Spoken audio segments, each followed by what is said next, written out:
the birthday party that ended my engagement, and my fiancée's social life. I never thought my 35th birthday would be the day I staged a personal coup d'état. But life has a funny way of handing you situations where you either take control or get swallowed whole.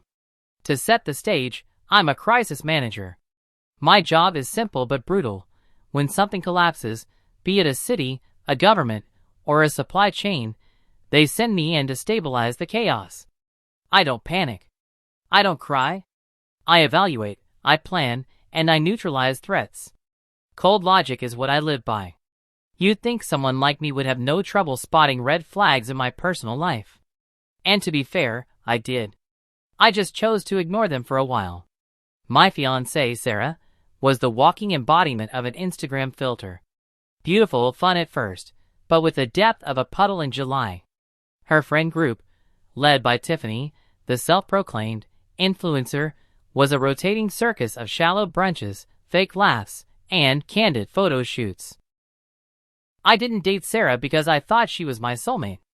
I dated her because, after 6 months in a conflict zone coordinating aid where children were literally starving in front of me, I needed something mindless. She was my decompression chamber. A temporary escape.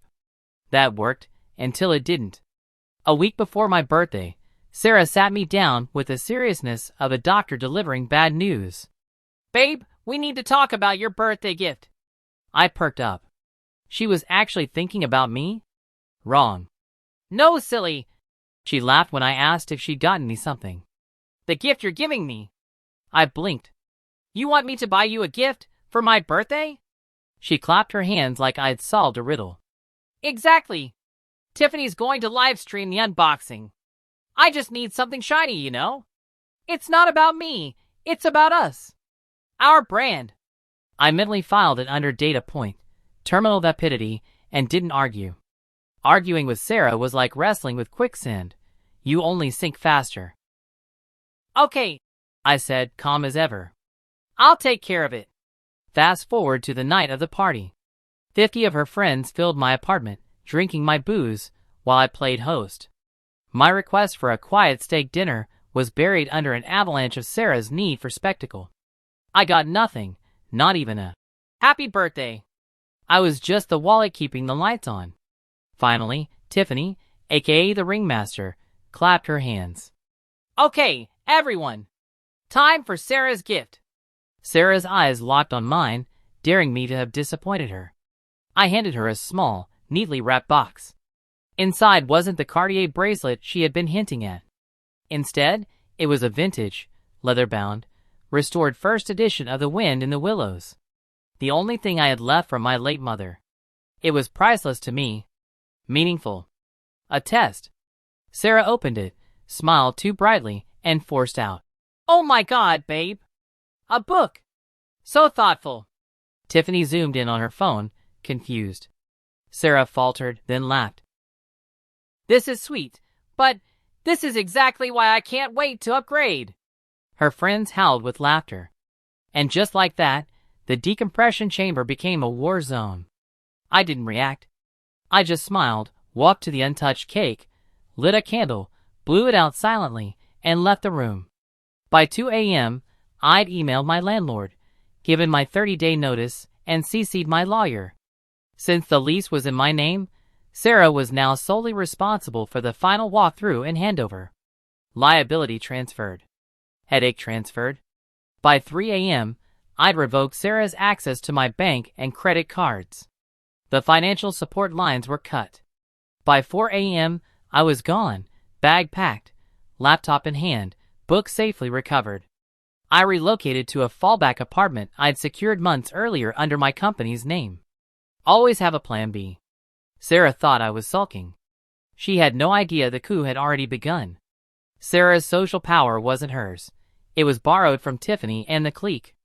Remove the keystone, and the arch collapses.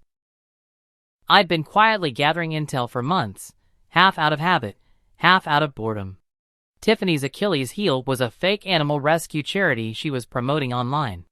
Donations funneled straight into her PayPal. Amateur hour. I'd built a dossier, financial traces, screenshots, fake followers, fraudulent returns, with Sarah's fingerprints all over them. Then I sent it, anonymously, to 3 places. A local reporter specializing in scams. The IRS Charity Fraud Division. Tiffany's father. Strike delivered. Next, Madison, one of Sarah's friends, worked at an investment bank. Her social media?